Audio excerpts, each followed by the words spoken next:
आत्मा का कोई जेंडर नहीं है, निश्चल है, मतलब उसके ऊपर कुछ हम बिठा ही नहीं सकते, उसके ऊपर कुछ लग ही नहीं सकता। जब कुछ नहीं लग सकता वो मेल जेंडर कैसे हो गया? झूठ है, झूठ है, मतलब ये असत्य है। Soul is genderless, soul is nothingless, soul is nothing to do with any human ego. Male is only a part of human ego.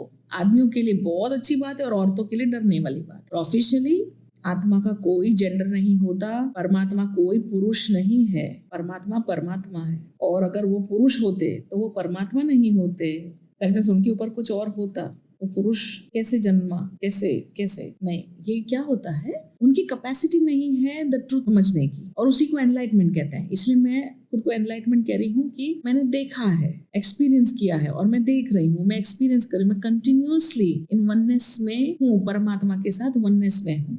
इसका मतलब इन ट्रूथ मैं ना मैं हूँ ना आप हो, मेरे और आप में मुझे कोई डिफरेंस नहीं लगता। अगर पुरुष होते तो भी मुझ में और आप में कोई डिफरेंस नहीं लगता, क्योंकि there is no purush, there is no stri, there is no dog, there is no cat, there is no difference in the the atma and the परमा। आपके अंदर जो आत्मा है एग्जैक्टली वही मेरे अंदर है। आप पुरुष हैं और मैं स्त्री हूं तो भी मेरे अंदर जो आत्मा है वो एग्जैक्टली सेम आपके अंदर है। हम एक्सचेंज भी कर सकते हैं करने की जरूरत नहीं है, क्योंकि हम सब एक ही है। It's a flow, we are not separate, we are one. और बिकॉज वी आर वन, इसलिए बिकॉज मैं मोक्ष में हूँ तो मैं कहीं पर भी ट्रैवल कर सकती हूँ। मैं आपके पास 1 सेकंड में हूँ, मैं मेरे पास भी हूँ, मैं आपके साथ भी रह सकती हूँ, इनके साथ भी रह सकती हूँ, उनके साथ भी सबके साथ एक साइमल्टेनियसली रह सकती हूँ, क्योंकि मैं मोक्ष में हूँ, मैं परमात्मा के साथ वननेस में हूँ। अब सोचिए एक्सपांशन कितना हो सकता है। बट मैंने अभी तक फिजिकल फॉर्म पकड़ के रखा है